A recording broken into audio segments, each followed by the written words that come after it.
I've done a lot of cutting. This is not for the faint of heart. Okay. So, but it is so fun and it's so cute. Yeah, it really is. I'm going to show you some tips and tricks about how to do it. I love it. And then I'll kind of talk a little bit afterwards about how different stabilizers and what kind of look you might want to get. Yes. So it's kind of like making it your own. Perfect. So we'll go into that as well. Okay. All right. Well, let's get started. Obviously, you used something special to make this, right? Yes, I did. Okay. I actually used the Creative Grid 60-degree mini diamond ruler. Okay. Now, we have two different ones on our website. Here is the mini. This is what the mini looks like.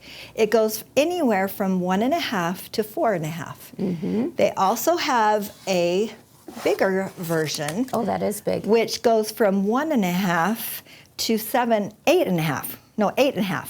So you can make some major diamonds. Yeah, you can could. have so much fun with this. Yeah. But we do have another option in our pattern that you can cut out a template. Sure. If you want to. Okay. And I'm going to show you the two different ways of how to line it up. We are using 3.5-inch diamonds. Okay. So I'm going to cut 3.5-inch strips. Oh, makes sense. Which makes sense. Yeah. So I have my strip already cut to go. You can cut anywhere from 1.5 inches to 4.5 with on this ruler. Okay. Okay. So if you notice on the ruler, there's a 1.5, 2.5, and then there's the 3.5. And then if you do the 4.5, then you'll use the end. But I first want to cut my edge off at 60 degrees. Okay. So then I will be ready to cut my diamonds.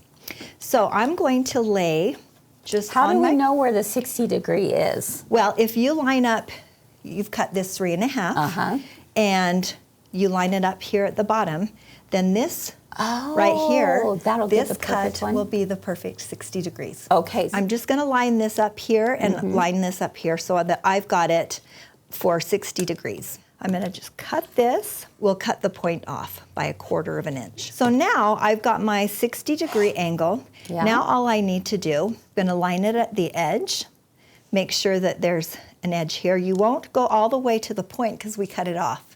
So just as long as you make sure that you line up here, here, and here, and here, then I can make my next cut. Oh, I love how this makes it so exact. It does. Okay. So now I can cut it off. And I can cut off that little point at the end. And here we have our diamond. Now we're going to sew these diamonds together. Okay. So I'm going to lay them out so that it looks like this.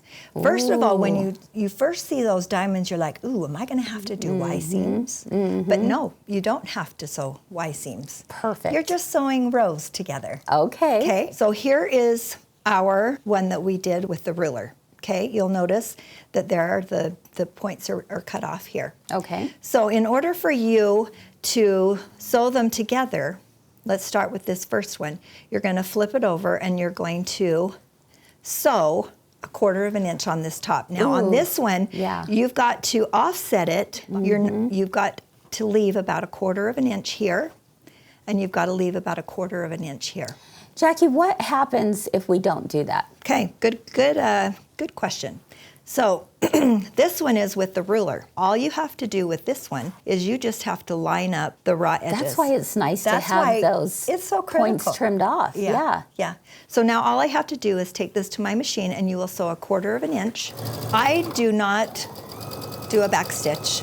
No. At all. Good. Wow. So now all you have to do is open. Look at that. That just lined up so perfectly. Up. So now if you don't line them up and you sew them point to point, do you want to see how that? Yeah, let's show them you what want to see what happens if you sew it point to point? Womp womp. That's a different block. Oh, yes, exactly. Look, right. Yes. Right, that's a different block. Which this is a block. It is a block. This is a block, but that's a Y seam block. But this is like a when you start having that's an arrow. Yeah. So that's what happens when you put the point. And you don't get the same. You don't get the same look. Exactly. So that is an example of what happens. Lesson learned.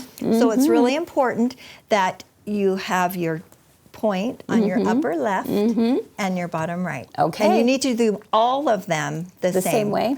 Yes. Okay. You know why?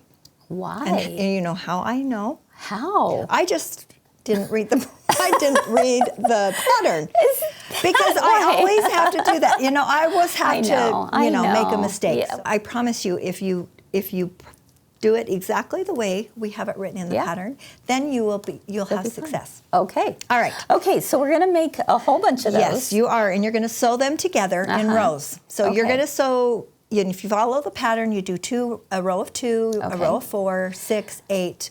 All the way down. So what we want to do is we do not want to match our seams. Right. So I'm going to take my pin and I'm going to go about 1/4 of an inch down, and then I'm going to pierce it on the other side about 1/4 of an inch down. I think this is the game-changing This is the game tip. changer because you can't really nest.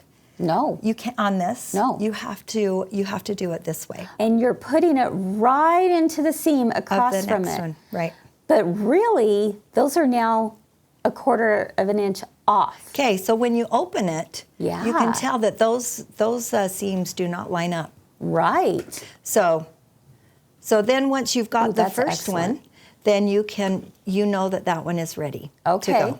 Okay, so then you can move on. I'll show you. Would you one. recommend doing that at each Yes, seam? yes. Okay, I agree. I know it's tedious, and I know, but if you are any bit worried about not having your seams match, Because if they then don't, it's going to be offset, it's gonna isn't be, it? Yeah, it's going to be. It will make you very angry. Oh. All right, another little tip. Let me show you that this, if I have sewn 1/4 of an inch, and I know that my 1/4 inch is perfect. See, I can line up my 1/4 inch on this side with my 1/4 inch on this side right here. Yeah. Okay, then I can put my pin in, and I'm pretty confident that that's going to match. With a lot of practice. Yeah. That's what I figured that You had out. a few diamonds to stitch out. I figured that out, and it was great. I love that tip. So that's a great tip. Then you're going to take it to your machine, and you're going to sew 1/4 of an inch. Okay. And then voila, here we go. Here is our. Look how beautiful those Here points is our are. point. So then you'll sew them, all of the rows together, so then it will be a square. Then you're going to cut 2 pieces out. You're going to cut the main part of the bow, and you're going to cut the tails. Okay. It's a piece of cake. It's all in there. It's a piece of cake from here. Okay. All you're doing is sewing the seams. The real thing that you need to decide, though, is how poofy you want your bow. Ooh. All right? How about, I like big bows and I cannot lie. So this one This is so cute. I actually used flexi foam.